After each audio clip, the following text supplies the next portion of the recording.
AI, probably the number one buzzword I'd say over the last 12 to 18 months. If you haven't used AI in the last day, you clearly aren't cool. For me, I was trying to think around what AI has stood for, and it probably is something around assisted ingenuity, because it feels like when I run out of creative ideas, chat's a good place to go.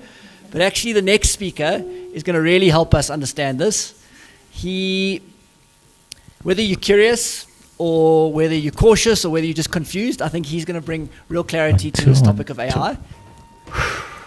So everybody here are founders, investors, and so on, but still the most nerve-wracking thing is not starting a business but getting up on stage. They say you should picture the audience naked, but I think that's going to get me involved with the HR in a way that I don't really want to. So today we're talking about agency, specifically agency in the age of AI. And I actually really like what Miles brought up about not asking for permission, but rather asking for forgiveness. And that's exactly the point behind agency. It stands for taking control and taking on the power to choose and act on the things that are in your life so that you can solve them. And now that AI exists, it's allowing us to approach these problems in a way that we can achieve 10x what we could in the past. I also know I'm taking on the 3 p.m. slot chair, so I'm fighting off the caffeine wearing off, and there's also alcohol in the mix. So if I do have any cheerleaders in the audience, feel free to give me a woo! So who am I, and what is my journey of agency? It all started about 15 years ago, I would say, doing mechatronics engineering at UCT. It was me not being able to choose a specific discipline of engineering, but instead choosing what is the combination of most that I could do. And it led me to build that robot that you can see up on screen that could balance on a ball. After that, not being excited with just technical challenges, I used agency to get into the business landscape and looked at management consulting. From there, I got into top-tier management consulting at Bain and BCG. And it's during this time that I learned scalable problem solving, how to take different approaches to solve problems, not just in a technical manner, but also in a business space. After that, not being convinced with flying around the world and staying in nice hotels and earning good money, I decided to leave that all behind and start a startup. In which case, you go back to living on 2-minute noodles and sleeping on your friends' couches and working till 4 a.m. I founded a startup called Groceries. The point of the startup was Uber for grocery delivery. It was very simple. It was a problem we were trying to solve as consultants. We wanted to eat better food at our office, but we worked late. So Uber wasn't available. We did Groceries. This was my first journey into startups in South Africa to learn about how really difficult it is. And I would say we raised seed money, but weren't able to really take this anywhere. And it eventually crashed and burned. Even along the way, another point of agency is because we were 3 engineers, we shifted into mining Bitcoin and ended up taking our laptops that we were going to be using to program our startup to start making us money so we could keep alive. I really learned in this time at Groceries about what it takes to do business in South Africa, but also what it means when, as a founder, when you encounter troubles, just to drop what you're doing and to find a solution with what you have. And this means, yes, you may be CEO or CFO, but when the Wi-Fi is down, suddenly everybody needs to learn how to become a network engineer. You're online, you're Googling routers. After moving from that space in startups, I decided to formalize my knowledge in AI and did a course on artificial intelligence and machine learning at Stanford. This was about 5 years ago as AI was still becoming a thing, and now it brings me so much joy to see it turn into real products and to be in a space where it can be used throughout. And that leads me to the 2 things that I'm working on now. One is I'm a founder of a company called Cat Design. Here we're trying to re-envision management consulting by incorporating technology, AI, and creative marketing as well into these previous solutions that were just kind of PowerPoint decks that used to get sold for millions of rands. Outside of that, I'm also assisting with Art of Scale. This is a project we're working with in conjunction with Edge Growth. It falls under Edge Growth Blue Skies. Art of Scale is a management platform that can help startups scale by giving the management team a tool that they can use to check how they're tracking against their objectives, but also see how they're performing as team members together. This has given me a really good use of real-world AI, because at Art of Scale, we were able to take all of this data that we were collecting from managers' habits and turn it into scores that they could use to see how are they actually performing. So yeah, that's my journey on agency. And with that, I want you to go into the space of AI. So what is AI and the various calibers of it as we know it now? So broadly speaking, there's about 3 layers of AI that you should know about. The first is artificial narrow intelligence. This is when a AI has been trained to do something very specific really well. So kind of think about how Netflix is able to give you your shows, why you have a personalized feed when you're on your social media, or the GPS you may have used to get here today. All of these are forms of AI that are very narrowly focused. The second level is artificial general intelligence. This is where I feel we're now moving into as a technology around the world. This means that the AI is now more capable to do general tasks. So it's starting to take on fields like traditional accounting, law, artistry, writing, all of these fields that we thought initially were inaccessible to machines, now with their ability to generalize and understand our thinking, they can start to achieve this. And this has been driven by the ability for machines to now read the whole internet. So inadvertently, we've given AI all the tools it needed to replace us as we go forward in the future. The third level, and we may not see this level in our lifetimes, and if we do, the world will fundamentally be a different place, is artificial superintelligence. This is when AI machines have reached a point where they can think and reason at levels that are above any humans that are out there. The current AI experts in the world do believe that this is not an if, it's a when. And the superintelligence will be achieved once we get AI to work on itself, because then it won't be limited by humans anymore. So I hope, well, my point of speaking about these to you guys is to show you the broad landscape of AI, and I want to take you through some of the examples of how this new breakthrough in technology is allowing us to achieve different things that we couldn't in the past. I don't want to get stuck in nitty-gritty details of how to use the tools in this talk, because I want to serve as inspiration. I also want to take a very optimistic view of AI. So I know there's a lot of fear that comes with this, that AI can replace our jobs, and there's ways that this could disrupt traditional career paths. But with an optimistic view, I want to show what the world could look like with AI that's working for us, and where we have the agency to lead it in the right direction. To start with something cool that I've come across recently. So one of the big breakthroughs in, this is not working properly. One of the big breakthroughs in the AI technology that has happened now has allowed us to sequence genes. This is something that was attempted by humans in the past, but we had reached a point of diminishing returns. Whereas with our new technologies, AI is able to basically solve the problems that we couldn't do over the last few decades. We've also made progress with genetic sequencing for the human body as well as animals in ways that were absolutely mind-blowing, and they've all happened in the last 2 to 3 years. So what this means, on the left, there's a company called the Los Angeles Project that has currently sequenced genes, and their approach is to bring about the world's first unicorn. And I'm not talking about the startup unicorn here of just being $1 billion. I'm literally talking about taking the genes of a rhino's horn and putting it onto a horse and letting that come into existence.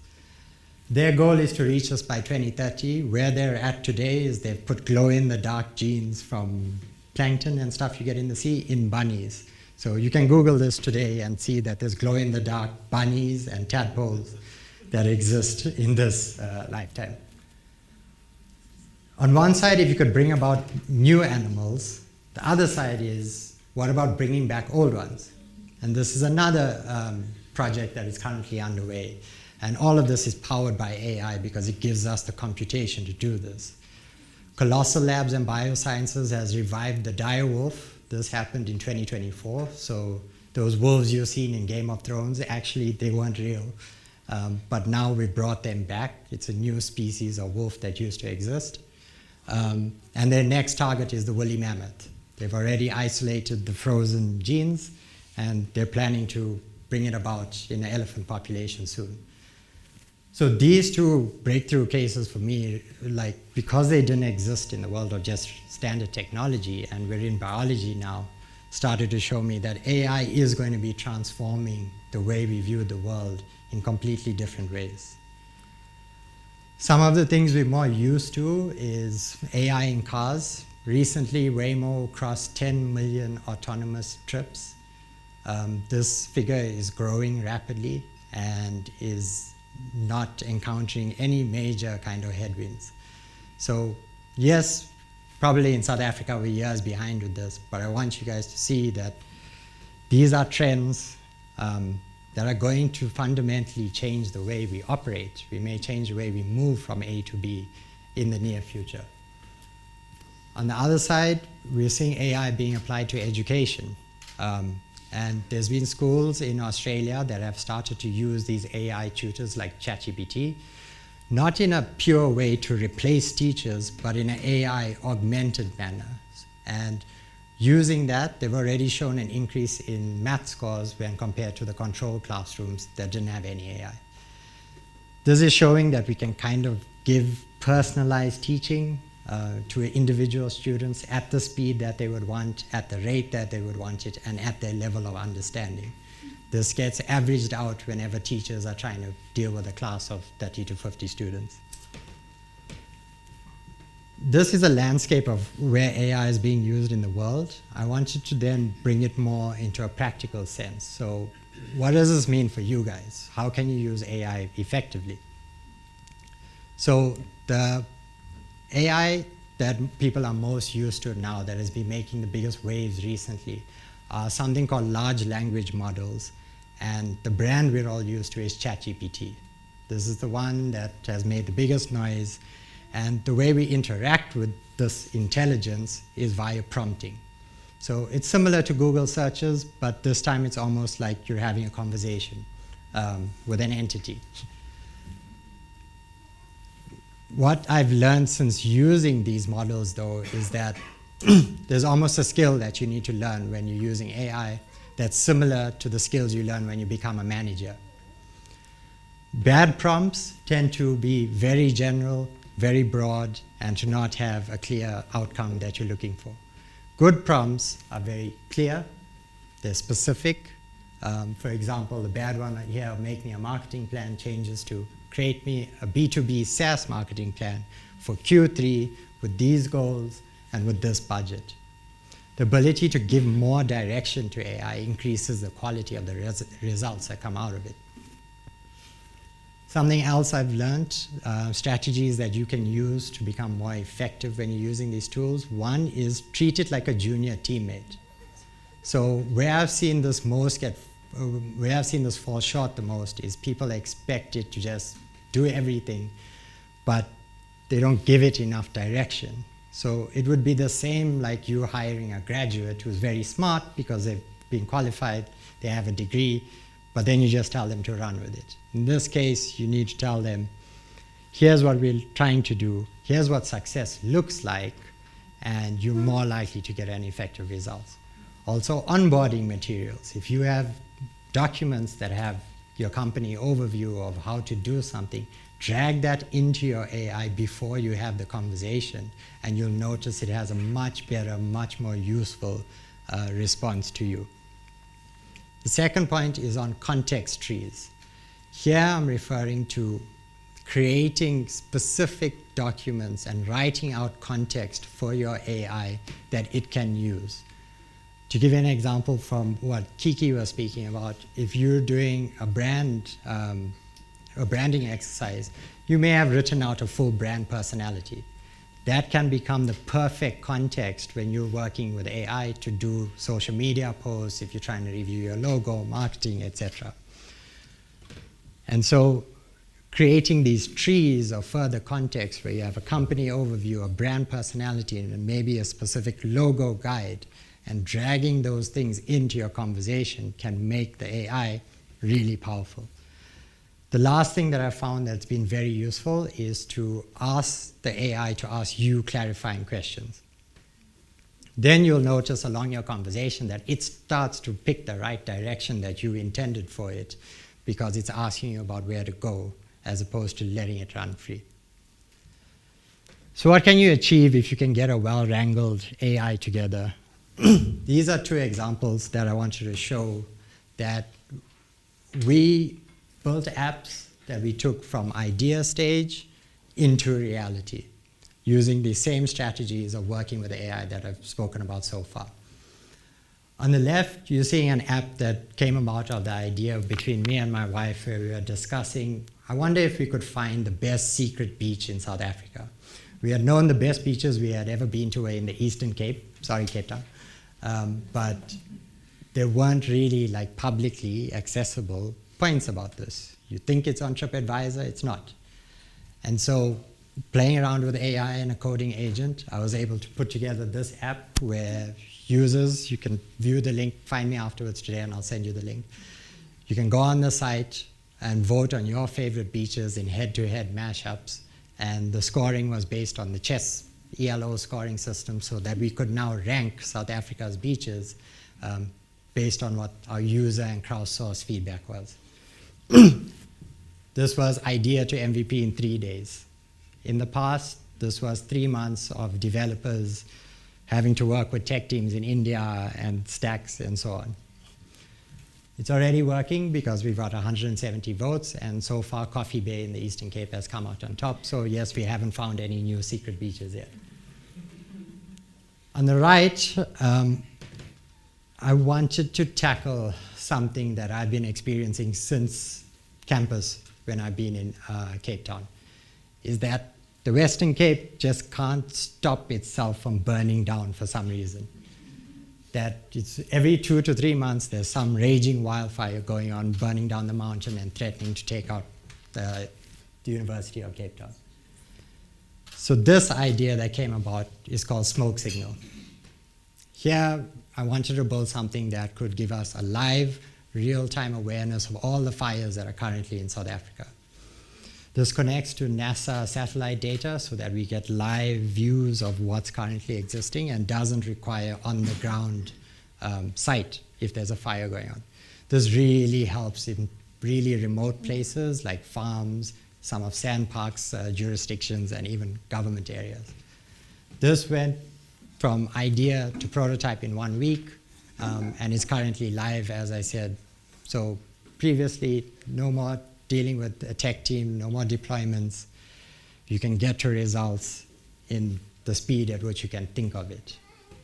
And this is what I want to really stress about when it comes to using AI. It has the capabilities, it's up to us to unlock it. Some more direct use cases of how we've used AI in the project work that we're doing. On the left, you're seeing how our Art of Scale dashboard. As I mentioned earlier, Art of Scale is a management platform to help managers scale their startups.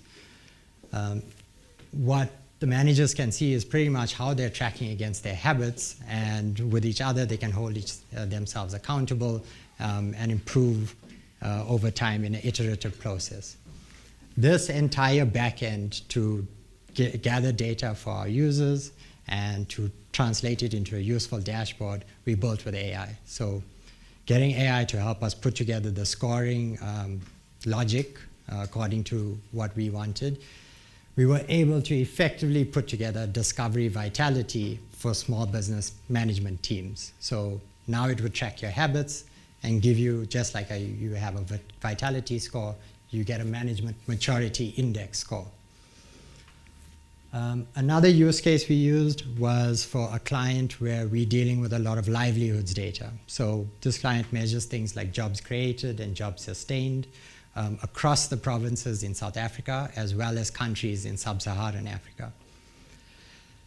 The real trouble we encountered on this project was that there was multiple data sources, so I'm sure everybody can relate to this, where there's Excel files that sit in random people's laptop bags, Outlook inboxes, as well as some people working in Monday.com or Airtable, and now you got to rush together to get a report, and you spend most of your time getting access and trying to understand data.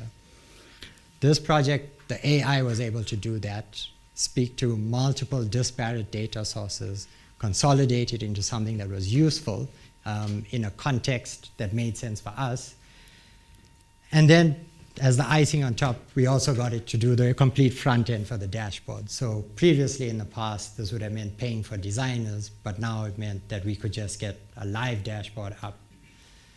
What this means on the project is the data processing has dropped by 90%. The accuracy has gone up to 100 because now there's no human in the loop steps involved, and we're dealing directly with our databases. And we're able to do it live, whereas in the past, these were PowerPoint presentations we had to put together. Agents. This is something else I wanted to talk about, given that I'm speaking about agency. It's a new buzzword, so while people are still trying to get on top of the AI hype has created a new buzzword called agents. And you can imagine agents as, if you're having a one-on-one conversation with ChatGPT, an agent is when it continues that conversation with itself. In other words, it can continue to plan, to reason, to think, to problem solve, without having to come back to you to ask for input. And so we've decided to start working on some prototypes of these, which we've been testing out. The first one is a project planner agent, which I think a lot of you can relate to. The way this one works is it will start with an idea that we've discussed as a team, as well as getting a list of who the team members are and our skills. The AI would then take over completely, scope out the project based on the idea, convert it into a complete roadmap with milestones, deliverables, and tasks, estimate those tasks in terms of how much work is it going to require, and then allocate it to the team members so that we know who was going to be doing what. This saved us weeks of planning meetings, weeks of scoping, and so on. When we're trying to do something new, it also has increased the structure when it comes to us achieving projects on the team, because we can just run it through the system. We also wanted to try something in the marketing domain, so we set up a social media manager bot, again, that would start from idea and bring you into content that's posted. So this bot you'd be able to send it your ideas that you want for your social media. It would write the copy that would need to be on the post. It would generate an image to go along with it. It would then schedule these on a calendar according to all the different media platforms that you want to be on. And then lastly, it would automate the posting. This was a good example of where we used AI both on the creative side to come up with things, as well as on the automated side to kind of reduce our workflow processing time. The last thing was a test case in finance. We kept it simple here. We just wanted something to handle invoices. So this bot would look across a team, consolidate everybody's timesheets, assign their hours to the different clients, split them into different invoices for clients, and automate the sending. Again, reduced a really manual, headachy type process that used to be stuck with tons of typos, and has now made it seamless. I want to pause here just to point out that these are the things that scare most people around AI is coming for my job. But deep down, if you look at it, a well set up agent can handle the real annoying parts of your job to free you up to do the more interesting things like making decisions and deciding on strategy. So now you don't have to fill in timesheet hours. So far we've covered agency as how it's being used in breakthrough cases around the world, across disciplines. I've also covered AI and agency in some very specific business use cases that you guys may see in your real life and in your working day. But to end, I want to tell you about agency in a very personal story. So about 3 months ago, my wife went into labor where her water broke at 8 o'clock in the morning. For us, we had planned a natural at-home delivery. It was the complete idea for the first 9 months. We had it all set up. We were in good spirits. A doctor was over. We had a doula, music playing and everything. But the spirits changed because as the day progressed, the labor wasn't proceeding. My wife was going through contractions, but things weren't reaching the points that it should have at certain points in time. Yes, we had a doctor with us that was advising on what we should do, but I don't know, any rational person in here, without having full understanding, you can drive yourself insane in these situations.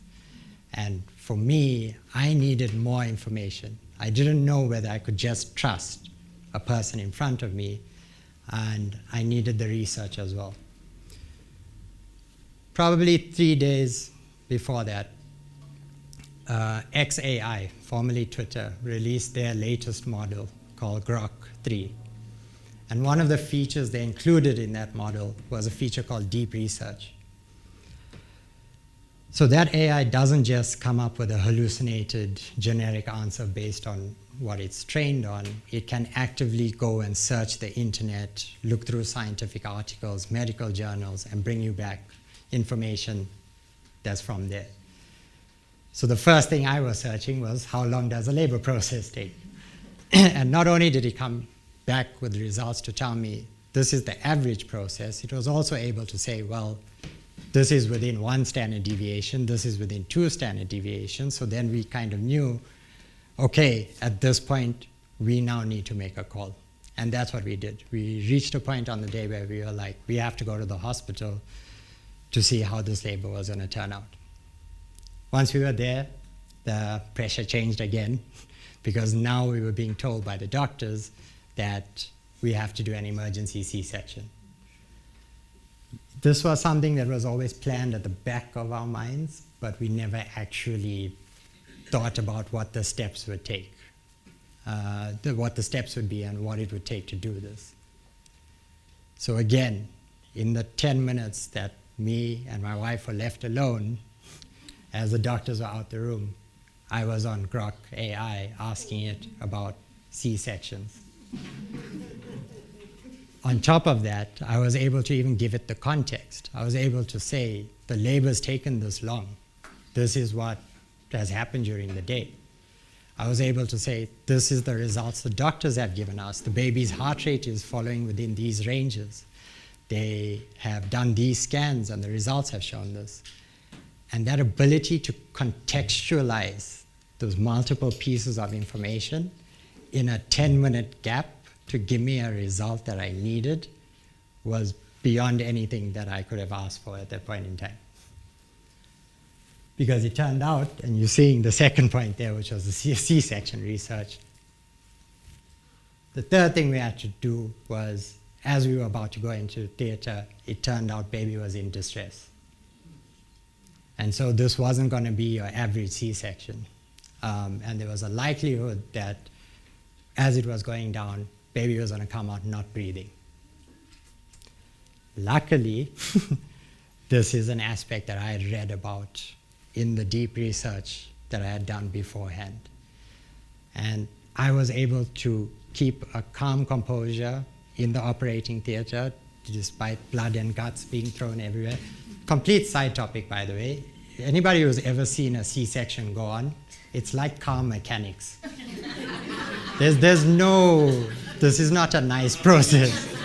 This is like changing a clutch. So But the doctors even told me that as this was going on and my wife's inside were thrown all over the place, that I kept very calm. And I was able to keep that calm composure in the room, to keep my wife calm as well as the team that was in there. Because when baby did come out not breathing and they had to take him over to the aspiration table, the first thing they did was start trying to get him to breathe. And luckily, I had seen the steps as being a possibility. So I kept calm, and a few minutes later, we heard the best sound that I could have ever heard in my life, which was his first cry.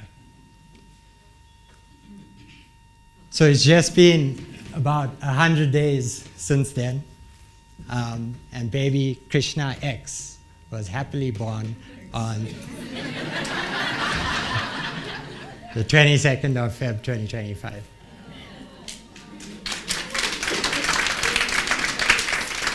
So you'll notice the X in the name. Initially, this was because for the 9 months that he was being cooked, we had no idea he was going to be a boy. So we were waiting to find out. And we both thought completely it's going to be a girl. We didn't even come up with a name for a boy. 100% it's going to be a girl. And then there we were presented with this crying boy. And we're like, well, I guess we're going to name him Project X.